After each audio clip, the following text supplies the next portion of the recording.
నమస్కారం. మనం వృషభ రాశి వారికి ఆగస్టు మంత్ ఎలా ఉందో చూద్దాం. ఇందులో వృషభ రాశి చూసుకుంటే కొంచెం ఛాలెంజింగ్గా ఉంది మంత్ అని మనం అనుకోవచ్చు. ఒక ఆల్మోస్ట్ మీకు 60% మాత్రమే, అంటే 40% మాత్రం అనుకూలంగా ఉంది, 60% కొంచెం ప్రతికూలంగా ఉందని గమనించుకోవాలి. కొంచెం పేషెన్సీగా సహనంగా ఉండవలసిన టైం ఇది. నాకు కొంతమంది ఆల్రెడీ తెలిసిన వాళ్ళు, బంధువులు వాళ్ళు ఫోన్లు చేసి మెసేజ్లు చేసి పెడుతూ ఉన్నారు. ఎందుకంటే ఈ మంత్ కొంచెం జాగ్రత్తగా ఉండవలసిన సమయం. అంటే July month, August month. July మంత్లో నాకు తెలిసిన ఫ్రెండ్స్ వీళ్ళు కొంచెం మెసేజ్లు అవన్నీ పెడుతూ ఉన్నారు. అందుకని చెప్పేసి ఈ టైంలో it's a time to have patience, సహనంగా ఉండవలసిన టైం. ఎవరికైనా అనవసరంగా మాటల యుద్ధము, అనవసరమైన భిన్నాభిప్రాయాలు రావటము, అనవసరమైన వాటికి పార్టిసిపేట్ చేయటం, ప్రతిదానికి రెస్పాండ్ అవ్వటం లాంటివి చేయకుండా కొంచెం అవాయిడ్ చేస్తే చాలా చాలా మంచిది. ఇందులో వృషభ రాశి వాళ్ళకి చూసుకుంటే కృతికా నక్షత్రం 2, 3, 4 పాదాలు, రోహిణి 1, 2, 3, 4 పాదాలు, మృగశిర 1, 2 పాదాలంతా ఈ వృషభ రాశిలో ఉంటారు. ఇందులో సూర్యుని యొక్క సంచారం, మిగతా గ్రహాల యొక్క సంచారం బట్టి మనం చూసుకుంటే సూక్ష్మ గోచారం, లఘు గోచారం అన్న ఒక కాన్సెప్ట్ ప్రకారం చూస్తే ఇందులో మనకి ఎలా ఉంటుందంటే 4 గ్రహాల యొక్క ఫలితాన్ని చాలా చిన్న చిన్న సంస్కృతంలో మాటలో చెప్తారు. అవి మానహాని, ధనచ్ఛేదం, రాతి భయం, పుత్రలబ్ధిం అని చెప్తారు. అంటే అవమానాలు జరిగే అవకాశం ఎక్కువగా ఉంటుంది, ధనం విపరీతంగా కోల్పోయే అవకాశం ఎక్కువగా ఉంటుంది, శత్రువు బాధలు ఉంటారు, శత్రువుల నుంచి మీకు ఇబ్బందులు ఉంటాయి, పిల్లల విషయంలో మాత్రం కొంచెం బాగుంటుంది అని మనం చెప్పుకోవచ్చు. ఇందులో ఇండివిజువల్గా ఒక్కొక్క గ్రహం మనం చూసుకుంటే 4వ స్థానంలో సూర్యుడు ఉండటం వల్ల ప్రొఫెషనల్ మ్యాటర్స్లో పాజిటివ్గా ఉంటుంది, ప్రమోషన్స్ అవన్నీ వచ్చే అవకాశం ఎక్కువగా ఉంటుంది, మీరు పడిన గుర్తింపుకి తగు రిజల్ట్స్ అదంతా ఉంటుంది. అయితే 4వ స్థానంలో సూర్యుడు ఉండటం వల్ల మనకేం చెప్తారంటే అంతఃక్లేశ గృహఛిద్రం సౌఖ్య హాని మమాప్నోతి ప్రయాణకాలే విఘ్నమాప్నోతి చతుర్దతే రవి సంయుతే అని చెప్తారు సంస్కృతంలో. మన మహర్షులు ఇచ్చిన దీని ప్రకారం చూసుకుంటే అంతఃక్లేశ, మానసికంగా కొంచెం ఇంటర్నల్గా మనసులో విచారం కలిగే అవకాశం ఎక్కువగా ఉంటుంది. గృహఛిద్రం, ప్రొఫెషనల్ మ్యాటర్స్లో ఆఫీస్లో అంతా బాగున్నా ఇంట్లో ఏదో ఒక గొడవ ఉండే అవకాశం ఎక్కువగా ఉంటుంది.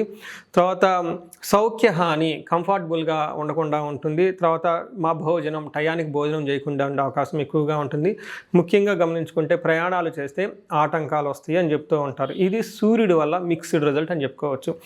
బట్ కుజుడు వల్ల ఇంకా కొంచెం ఇబ్బందులు పెట్టే అవకాశం ఉంది. కుజుడు 2వ స్థానంలో ఉండటం వల్ల కూడబెట్టుకున్న ధనం, మీ సేవింగ్స్ అంతా కోల్పోయే అవకాశం ఎక్కువగా ఉంటుంది. మాటలు చాలా కటువుగా మాట్లాడుతూ ఉంటారు. ఎలిమెంటరీ ఎడ్యుకేషన్, బేసిక్ ఎడ్యుకేషన్ ఎవరైనా కనుక చేస్తుంటే వాళ్ళకి ఆటంకాలు అవన్నీ వచ్చే అవకాశం ఎక్కువ ఉందని మనం చెప్పుకోవచ్చు.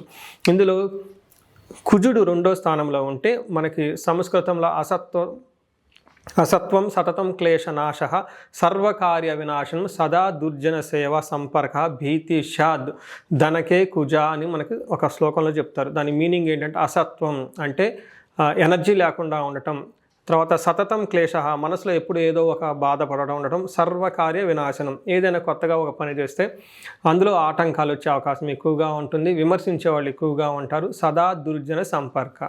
ఈ టైంలో బ్యాడ్ కంపెనీ, అనవసరమైన చెత్త వాళ్ళంతా మీ చుట్టూ చేరి మిమ్మల్ని కన్ఫ్యూజ్ చేసే వాళ్ళు ఎక్కువగా ఉంటారు, భయంగా ఉండే అవకాశం ఎక్కువగా ఉంటుందని చెప్పుకోవచ్చు. అయితే వీళ్ళకి ఒక గుడ్ న్యూస్, హ్యాపీ న్యూస్ ఏంటంటే శుక్రుడు వీళ్ళకి 5వ స్థానంలో ఉండి చక్కగా మంచి యోగ్యతను ఇస్తున్నారని చెప్పుకోవచ్చు. ఇందులో మనకి ఏమని చెప్తారంటే సంస్కృతంలో దాశీభృత్య చనలాభ నిత్యం మృష్టాన్న భోజనం ధనధాన్య అభిష్టార్థ పంచమస్తే భవేద్ భృగో అంటారు. అంటే 5వ స్థానంలో ఎప్పుడైతే శుక్రుడు ఉన్నారో వీళ్ళకి దాసీ భృత్య జనలాభ, అంటే వీళ్ళ కింద ఉన్న సబార్డినేట్స్ కానివ్వండి, నాయకత్వ లక్షణాల్లో ఎవరైనా ఉంటే వాళ్ళ కింద ఉన్న ఫాలోవర్స్ కానివ్వండి, లేదా ఇంట్లో మెయిట్స్, ఇలా మీ యొక్క ఆజ్ఞని, మీ యొక్క ఇన్స్ట్రక్షన్స్ని రెగ్యులర్గా ఫాలో అయ్యే వాళ్ళు ఎవరైతే ఉంటారో వాళ్ళ నుంచి విపరీతంగా లాభం ఉంటుంది. నెక్స్ట్ నిత్యం మృష్టాన్న భోజనం, డైలీ మంచి ఫుడ్ తినే అవకాశం ఎక్కువగా ఉంటుంది. ధనధాన్య అభిష్టార్థ, ధనం విషయంలో, ధాన్యం విషయంలో మీకు అనుగుణంగా ఉండే అవకాశం ఎక్కువగా ఉంటుంది. ఇంకొకటి ముఖ్యమైన చెప్పుకోవాల్సిన హ్యాపీ న్యూస్ ఏంటంటే వీళ్ళకి గెయిన్ త్రూ లేడీస్ అని చెప్తారు. అంటే జెంట్స్ అయితే లేడీస్ ద్వారా, లేడీస్ అయితే జెంట్స్ ద్వారా ఒక మంచి చాలా బెనిఫిట్ జరిగే అవకాశం ఎక్కువ ఉందని గమనించుకోవాలి. సో వీటితో పాటు మనకి బుధుడు చూసుకుంటే 3వ స్థానంలో ఉండి శత్రువుల వల్ల ఇబ్బందులు అన్నీ మనం చెప్పుకోవచ్చు. సో మనం ఓవరాల్గా చూసుకుంటే చాలా మిక్స్డ్గా ఉంది, కొంచెం సహనంగా ఉండవలసిన టైం అని మనం చెప్పుకోవచ్చు. అయితే కృతికా నక్షత్రం ప్రకారం చూసుకుంటే మనకి అంగగోచారం అని ఒక కాన్సెప్ట్ మనకు ఉంటుంది జ్యోతిష శాస్త్రంలో. ఈ కాన్సెప్ట్ ప్రకారం మనకేం చెప్పవచ్చు అంటే నక్షత్రం వైజ్ కూడా ఎలా ఉంటుందో చెప్పుకోవచ్చు. కృతిక మృగశిర ఆరుద్ర ఈ 3 నక్షత్రాలు కనుక మనం చూసుకుంటే ఇందులో కృతికా నక్షత్రం వాళ్ళకి జయప్రదంగా ఉంటుంది, ఏ పని చేసినా కానీ చక్కగా కలిసి వస్తుంది. అయితే వీళ్ళకి కలహము, బంధనము, భయము అని 2 నెగిటివ్గా కొంచెం ఇబ్బంది పెట్టే పరిస్థితుల్లో ఉన్నారు. నెక్స్ట్ మృగశిర నక్షత్రం వాళ్ళకి ఐశ్వర్యవంతంగా ఉంటుంది, ధనలాభం చూపిస్తుంది, కొంచెం భయపడే అవకాశాలు ఎక్కువగా ఉంటుంది. మరణ తుల్యం అంటారు, అంటే కుజుని వల్ల అనుకున్న పనులు ఎక్కడో ఆగిపోయే అవకాశం ఎక్కువగా ఉంటుంది. వీళ్ళు ఒకసారి ఇండివిజువల్గా జాతకం చూపించుకుంటే ఎంతో బాగుంటుంది.